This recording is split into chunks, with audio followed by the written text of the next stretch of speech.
Shri doctor Sudhanshu Trivedi 25 minutes.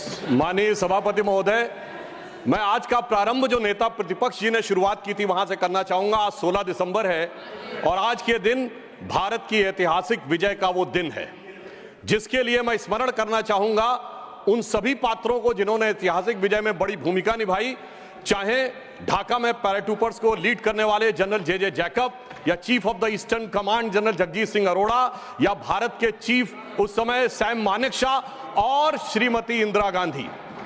और यह समय याद भी दिलाता है कि जब कोई ऐसा वक्त आता है तो उस समय हमारे नेता और उस समय नेता प्रतिपक्ष अटल जी ने इंदिरा जी की तारीफ करके कहा था कि हम सरकार के साथ खड़े हुए हैं। तो विपक्ष को याद रखना चाहिए कि किस ढंग से समर्थन किया जाता है। परंतु मुझे एक याद आता है कि आज इंदिरा जी की आत्मा जहां कहीं भी होगी तो वो बड़ी अचंभित और स्तब्ध हो जाती होगी कि ये वही पार्टी है और ये वही परिवार है जिसके नेता के बारे में पाकिस्तान का पूर्व मंत्री फवाद चौधरी समर्थन करता है और ये वो है जो कहता था मैंने पुलवामा में घुस के मारा है, जिनके बारे में ख्वाजा आसिफ उनके रक्षा मंत्री समर्थन करते हैं, जिनके बारे में पूर्व प्रधानमंत्री उनके Imran Khan floor of the house पे बोलते हैं और सर जिनका नाम यूएन में उनके डोजियर में लिखा जाता है। तो मुझे लगता मैं इंदिरा जी को इन्हीं शब्दों में श्रद्धांजलि दे सकता हूं कि बूढ़ा वंश इंदिरा जी का उपजा ऐसा लाल, इज्जत सारी डुबो गई है ऐसा किया कमाल। अब मैं आगे कहना चाहता हूं सर, मगर एक इस सदन में जब हम 75 वर्ष के ऊपर एकत्र हैं तो शायद 75 वर्ष के इतिहास का वो सबसे ऐतिहासिक मौका था। तो मैं ये कहना सर आपके लिए आगे सुनिए सर, आप अरे लीजिए आप सुनिए, मैं एक बताना चाहता हूं सर, एक महत्वपूर्ण बात ये थी कि एक तरफ 7th फ्लीट भेजा गया था और चंद दिनों के अंदर अमेरिका ने मान्यता भी दे दी थी। हमने 93,000 प्रिजनर ऑफ वॉर छोड़े मगर पीओके में कुछ नहीं कर पाए। चलिए वो एक अलग बात है। हमारे 54 प्रिजनर ऑफ वॉर पाकिस्तान में थे, वो नहीं मिल पाए। ये मुझे आज तक आश्चर्य है कि 93,000 दे के 54 नहीं ले पाए। सुलह की कौन सी शक्ल सुमरती रही। तो मैं इनकी पॉलिसी के लिए कहना चाहूंगा, अरे आपके नेताओं के लिए बोल रहा हूं, एक पंक्ति में कह रहा हूं, सुनिए, अरे बात तो सुनिए, काहे परेशान हो रहे हैं। मैं कह रहा हूं चीन छीन देश का गुलाब ले गया। पंडित नेहरू के लिए वो गुलाब का फूल लगाते थे। चीन छीन देश का गुलाब ले गया, ताशकंद में वतन का लाल सो गया और ये सुलह की शक्ल को संवारते रहे और जीतने के बाद बाजी हारते रहे। अब मैं आज के विषय पे आता हूं। संविधान के संदर्भ में अभी अभिषेक मनु सिंघवी जी जो ये बहुत कृपया आप बैठ जाए। अरे भैया सब दिखाई पड़ रहा है। देखिए मैंने तो इनके नेताओं की तारीफ की फिर भी नहीं हजम हो पा रही है इनसे, इसीलिए मैं कह रहा हूं। अब सुनिए, आज के हम संविधान के विषय पे आते हैं तो संविधान का सबसे पहला वाक्य है, कृपया बैठिए। द पीपल ऑफ इंडिया, हम भारत के लोग।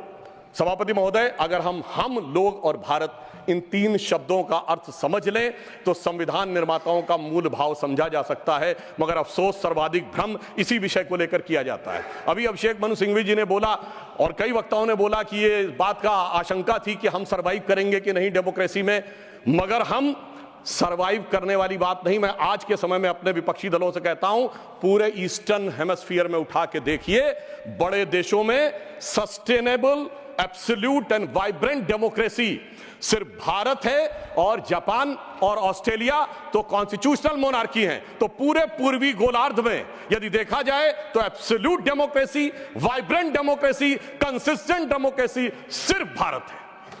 और यह भी समझना चाहिए आज डेमोक्रेसी के अंडर में सर 34% पॉपुलेशन है विश्व की, जिसमें 17% अकेले हम हैं। We are the defenders of democracy in the entire world. कोई और नहीं है जिसे दूसरे नेता जाकर समझते होंगे।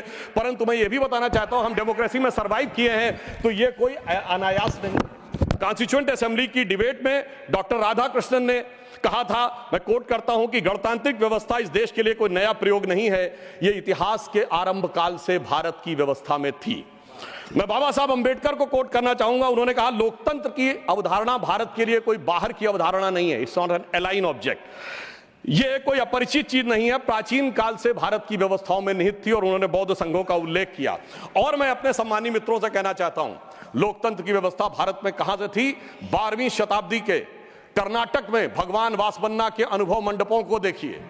चोल साम्राज्य में 8वीं और 9वीं शताब्दी में इलेक्टेड गांव के प्रतिनिधि होते थे, 6 कमेटियां होती थी जो इलेक्टेड ढंग से काम चलाती थी।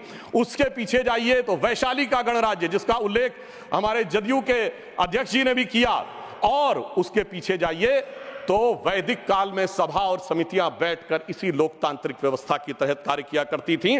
तो बाबा साहब अंबेडकर जो ड्राफ्टिंग कमेटी के चेयरमैन थे, अगर उन्होंने इन सारी परंपराओं के चित्र उसमें रखे हैं, इसका अर्थ हुआ कि भारत की डेमोक्रेसी मूल रूप में वहां से आती है।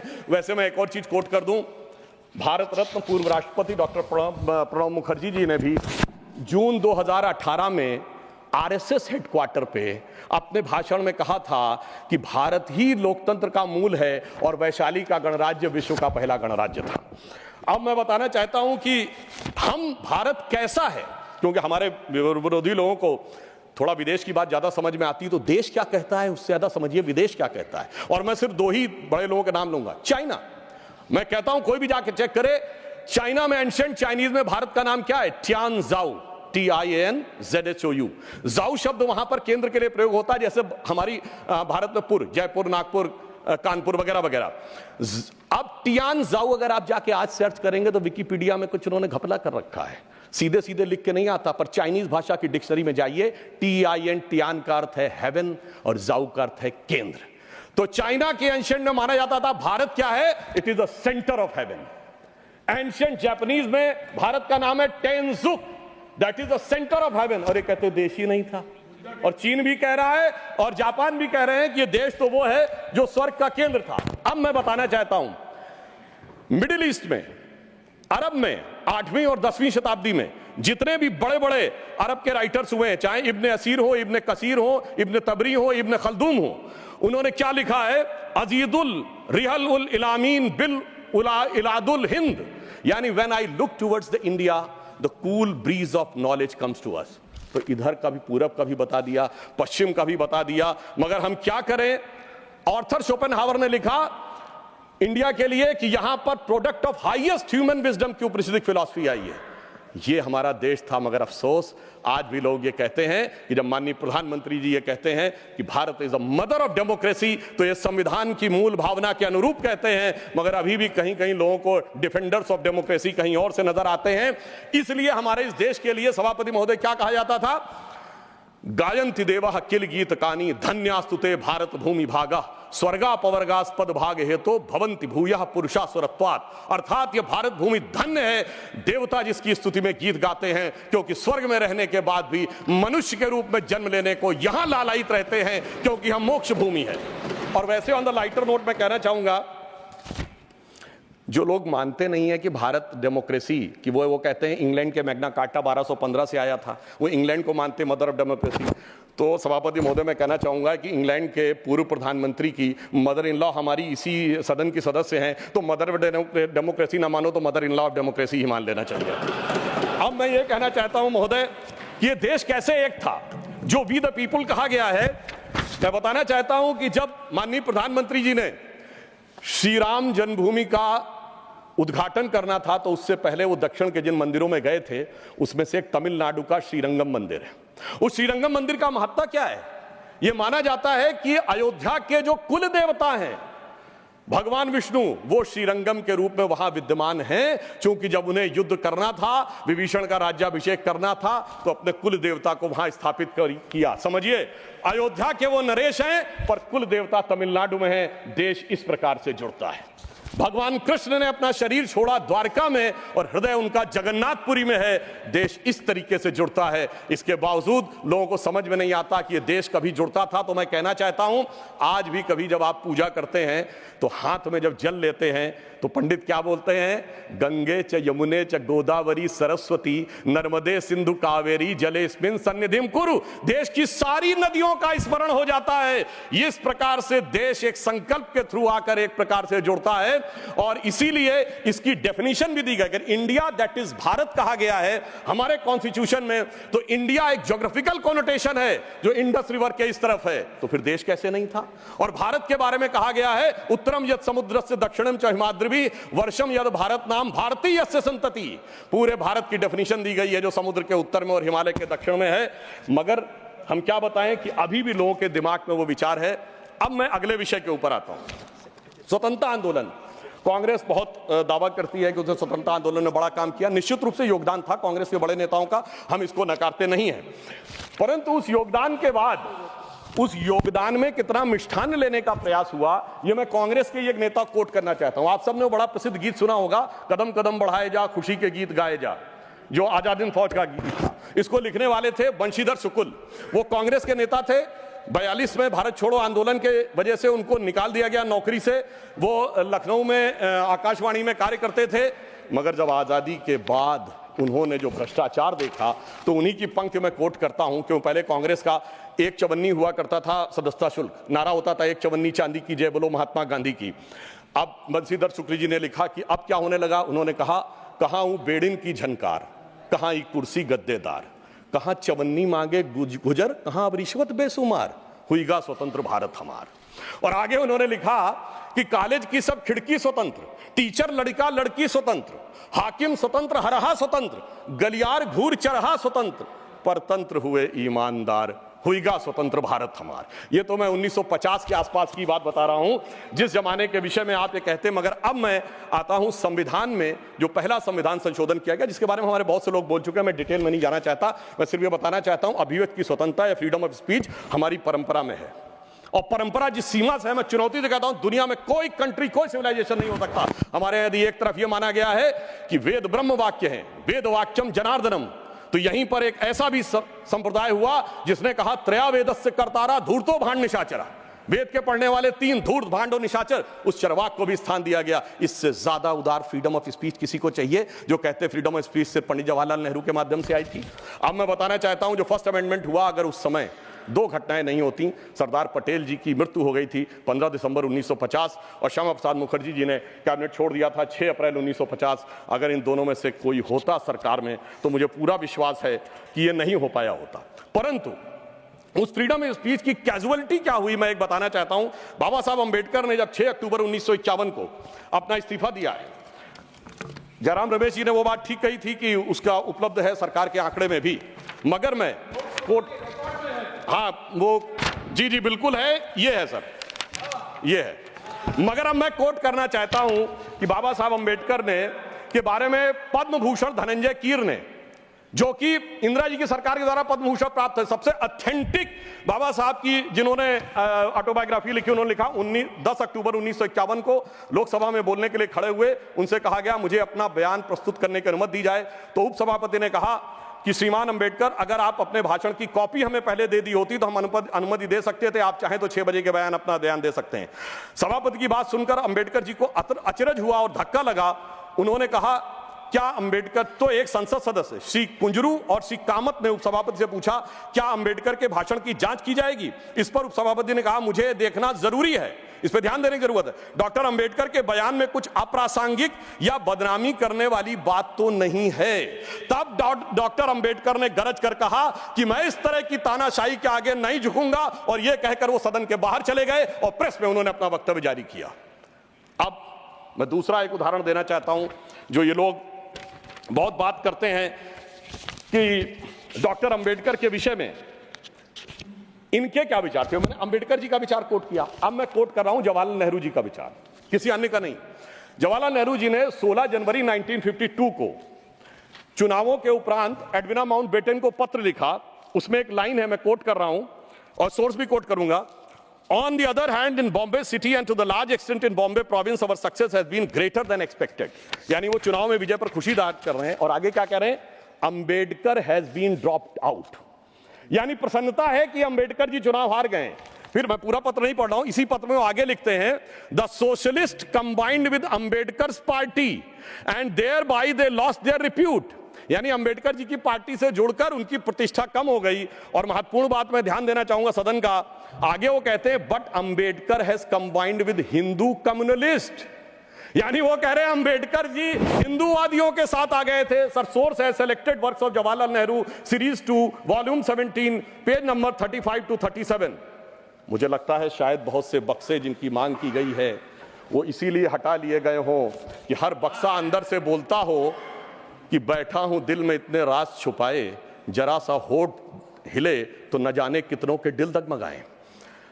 अब मैं आगे ये बताना चाहता हूं सर, फ्रीडम ऑफ स्पीच को, वो विषय तो बहुतों ने कहा इमरजेंसी का, मैं आगे का विषय बताना चाहता हूं। इस देश में फ्रीडम ऑफ स्पीच को कर्टेल करने के लिए कॉन्स्टिट्यूशनल अमेंडमेंट लाया गया जो कभी हो नहीं पाया। वो था पोस्ट ऑफिस अमेंडमेंट बिल 1986, जिसमें यह अधिकार सरकार ने लिया था कि वो जिसकी चिट्ठी चाहे खोल के पढ़ सकती है और उसमें आपत्तिजनक हो तो उस पर कार्रवाई कर सकती है। जैसे कोई आज ये कहे कि व्हाट्सएप ईमेल मैसेज आपके कोई भी सरकार पढ़ सकती है और पढ़ने के बाद कार्रवाई कर सकती है, वो तो भला हो ज्ञानी जैल सिंह जी का जो उस समय राष्ट्रपति थे, जिन्होंने उस संवैधानिक व्यवस्था का उपयोग किया कि उन्होंने उसे वापस ही नहीं किया, इसलिए वो कभी वास्तविक अर्थों में आ नहीं पाया। दूसरा, मैं राजीव गांधी जी के समय का कोट करना चाहता हूं। 29 अगस्त 1988 को एंटी डिफेमेशन बिल आया, यानी कोई सरकार की आलोचना करेगा तो उस पर कार्रवाई होगी, मगर उस समय प्रबल विरोध के चलते हुए वो नहीं हो पाया। फिर मैं बताना चाहता हूं डॉक्टर मनमोहन सिंह जी ने आईटी एक्ट 2000 में सेक्शन 68A को अमेंड किया, जो सुप्रीम कोर्ट के द्वारा स्ट्रक डाउन कर दिया गया। अब इसके उपरांत मैं ये भी बताना चाहता हूं कि जो संवैधानिक व्यवस्था थी वन नेशन वन इलेक्शन की, ये टूटी कहां से थी? जब कांग्रेस में अंतरात्मा की आवाज जाग गई थी। 67 तक सारे इलेक्शन एक साथ होते थे, फिर एक ऐसा विचित्र हुआ कि अंतरात्मा की आवाज जागी और उस पार्टी की प्रधानमंत्री इंदिरा जी ने अपने ही पार्टी कैंडिडेट नीलम संजीव रेड्डी जी को चुनाव हरवा दिया। मुझे लगता है ऐसा विचित्र संवैधानिक उदाहरण भारत के इतिहास में देखने को नहीं मिलेगा। और मैं कहना चाहता हूं सभापति महोदय, उसके बाद इतनी अंतरात्मा की आवाज जागी कि निजलिंगप्पा, कामराज चौधरी, चरण सिंह चंद्रशेखर, मोरारजी देसाई पार्टी छोड़ दिए, 77 में देवराज अरस और बाबू जगजीवन राम पार्टी छोड़ दिए, तो फिर 90 में अर्जुन सिंह और एनडी तिवारी जी छोड़ दिए, शरद पवार छोड़ दिए, और कांग्रेस इतनी हो गई कि मुझे बचपन में याद है, मैं अटल जी की एक स्पीच सुनने गया था, उन्होंने कहा था कांग्रेस की तो आज स्थिति यह है, इतनी कांग्रेस है कि Congress R, Congress S, Congress O, Congress U, Congress मैं, कांग्रेस तू, कांग्रेस आई, कांग्रेस गई। अब मैं एक विषय में लेना चाहूंगा, वो विषय है जो कि संविधान में सर्वाधिक दुरुपयोग किया गया, वो विषय है सेकुलर। संविधान सभा में जब यह डिबेट हुई 15 नवंबर 1948 को, तो यह प्रस्ताव केटी शाह जी ने रखा कि सेकुलर शब्द इंक्लूड किया जाना चाहिए, मगर यह बात आई कि अगर सेकुलर वर्ड होगा तो माइनॉरिटी नहीं हो सकता, माइनॉरिटी होगा तो सेकुलर नहीं हो सकता, क्योंकि रिलीजियस माइनॉरिटी थियोक्रेटिक स्टेट में होती है, सेकुलर स्टेट में नहीं होती है। मगर इसके बावजूद उस विषय को आगे रखा गया और डॉक्टर अंबेडकर ने क्या कहा, मैं सिर्फ कोट करता हूं, उन्होंने कहा, mister vice president sir, I regret that I can not accept the amendment proposed by professor K T Shah and my objections are stated briefly. और वो उन्होंने आगे जाकर इस प्रकार से रिकमेंडेशन किया, यानी बहुत साफ बात थी कि उन्होंने इस शब्द को रिजेक्ट किया। मगर डेमोक्रेसी के सबसे काले दौर में, जब सारा विपक्ष जेल में था, मानवाधिकार समाप्त हो चुके थे, तब संविधान की उद्देशिका, जिसे डॉक्टर साहब अंबेडकर ने कहा था संविधान की आत्मा, उसमें चेंज किया गया। और फिर महोदय सिर्फ इतना ही नहीं रहा, जब से वो वर्ड आया उसके बाद क्या हुआ? उसके बाद तो इस देश में क्या हुआ कि पर्सनल लॉ बोर्ड आ गया। उसके बाद क्या हुआ कि एक ऐसा समय आया कि जब सुप्रीम कोर्ट और शरिया में यह लगा कि मतभेद है, तो इस देश की संसद ने सर्वोच्च न्यायालय के निर्णय को रौंद कर शाहबानो केस में शरिया को सुप्रीम कोर्ट से ऊपर कर दिया। मैं विनम्रता से कहना चाहता हूं, दुनिया के किसी सेकुलर देश में ऐसा कोई एक उदाहरण बता दें तो मैं अपना बयान वापस लेने को तैयार हूं। फिर उसके बाद उपरांत महोदय इतना ही नहीं हुआ, फिर प्लेसेस ऑफ वर्शिप एक्ट आया। वो कहता है कि 15 अगस्त 1947 के बाद कोई चेंज नहीं होगा, ठीक है, मगर महोदय फिर वक्फ बोर्ड एक्ट आया जो यह कहता है कि कोई समय सीमा नहीं रहेगी। और सूरत नगर निगम पे दावा किस बात पे है कि मुगलों के जमाने में वो सराय थी, तिरुचिरापल्ली के तिरुचुनेरी मंदिर पे इस बात पे है कि अरकाट के नवाब ने दे दिया था। यानी 200 साल 300 साल पहले के सरकारों के वो फरमान जो कि सरकारें किस हिसाब से मानती थी। फिर कम्युनल वायलेंस बिल आया। अब मैं सिर्फ संक्षेप में 10 बिंदु बोलना चाहता हूं। जो लोग आज कहते हैं इस संविधान में उन्होंने क्या किया, मदरसा बोर्ड आया, मुस्लिम पर्सनल लॉ बोर्ड, इन सबको संवैधानिक मान्यता, संवैधानिक संरक्षण प्राप्त है। 4 पत्नी रखना, ट्रिपल तलाक, हलाला, मेहरम बालिका से विवाह करना, तलाकशुदा महिला को कोई मुआवजा न देना, हज सब्सिडी, वक्फ बोर्ड। अब मैं कहना चाहता हूं, मैं विनम्रता से कहना चाहता हूं कि इन लोगों ने इस कॉन्स्टिट्यूशन को सेकुलरिज्म का शिकार करते हुए इसको पार्शियली शरिया कॉन्स्टिट्यूशन बनाने का प्रयास किया। अन्यथा कोई गैर मुस्लिम देश दिखा दे कि जिसमें कि इस प्रकार की बात हुई हो, कोई सेकुलर देश, 200 देश हैं, बड़े विद्वान लोग बैठे हुए हैं वहां पर। मैं बताना चाहता हूं, कोई उदाहरण बताइएगा जिस स्टेट में सुप्रीम कोर्ट से ऊपर शरिया हो। अब मैं बताना चाहता हूं, बड़े विद्वान लोग उधर बैठे हुए हैं, मुझे कोई जरूरत नहीं है 200 में सिर्फ 4 सेकुलर देश बताइएगा, मैं अपना बयान वापस ले लूंगा जहां शरिया सर्वोच्च न्यायालय से ऊपर हो। और मैं ये भी बताना चाहता हूं, इतना ही नहीं था सर, संविधान का अपमान आप लोगों ने किया। और मैं कहना चाहता हूं, जो लोग मनुस्मृति की बात करते हैं उन्होंने इसको मौलवी स्क्रिप्ट बनाने का प्रयास किया भारत के संविधान को। यह अपने आप में शर्मनाक बात है। शर्म उस समय आनी चाहिए थी जब इस तरह के परिवर्तन कर रहे थे। और मैं एक और बात कहना चाहता हूं, सभापति महोदय, टेक्निकल बात कह रहा हूं, मेरी बात गलत लगेगी तो मैं अपने बयान वापस ले लूंगा। सुनिए सर, वक्फ बोर्ड एक्ट में मुगलों के जमाने का फरमान को कॉन्स्टिट्यूशनल मान्यता प्राप्त है। यह वो संविधान था, वो सरकारें थी जिनमें जिम्मी का कॉन्सेप्ट था, जिसमें जजिया का कॉन्सेप्ट था, जहां के बादशाह गाजी की उपाधि लेते थे, सैकड़ों लोगों को मारकर। इवन अकबर ने भी गाजी की उपाधि दी है। यदि इस प्रकार की चीजों को तो मैं कहना चाहता हूं सर, मैं पूछना चाहता हूं, जिम्मी और जजिया के फरमानों को कॉन्स्टिट्यूशनल मान्यता देना क्या शरिया को संविधान में लागू करना नहीं है? इसीलिए मैं कहना चाहता हूं, सुधांशु त्रिवेदी जी के अलावा किसी का रिकॉर्ड में नहीं जाएगा। आज मामला, सभापति महोदय, आज मामला मनुस्मृति बनाम संविधान का नहीं है। संविधान के बाबा साहब की पहचान और संविधान के ऊपर शरिया के निशान की है। और इसीलिए मैं बिल्कुल ईमानदारी से कहना चाहता हूं कि इन लोगों को सुधांशु त्रिवेदी जी के अलावा किसी का रिकॉर्ड पर नहीं जाएगा। कृपया आप शांत रहें। मगर मैं यह भी बात स्पष्ट करना चाहता हूं, हम कोई मुस्लिम समाज के खिलाफ नहीं है, शांति से। अगर मुझे एक देश दिखा दीजिएगा जहां शरिया सर्वोच्च न्यायालय से ऊपर हो तब बात करिएगा। मैंने उदाहरण कोट किया। अब मैं बताना चाहता हूं महोदय, हम मुस्लिम समाज के खिलाफ नहीं है। आज ही उस्ताद जाकिर हुसैन का देहांत हुआ है, उन्हें पद्म भूषण दिया, अटल जी की सरकार ने पद्म विभूषण दिया, मोदी जी की सरकार ने 2023 में। मैं पूछना चाहता हूं, ये बताइए, आपको अब्दुल रहीम खान खाना, रस खान, मलिक मोहम्मद जायसी, अशफाक उल्लाह खान, वीर अब्दुल हमीद, डॉक्टर एपीजे अब्दुल कलाम क्यों नजर नहीं आते?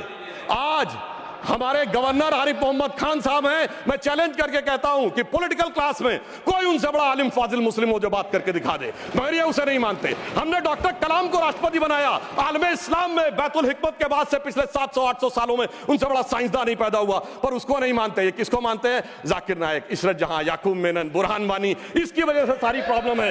यहां सोच कट्टरपंथी जहनियत की है।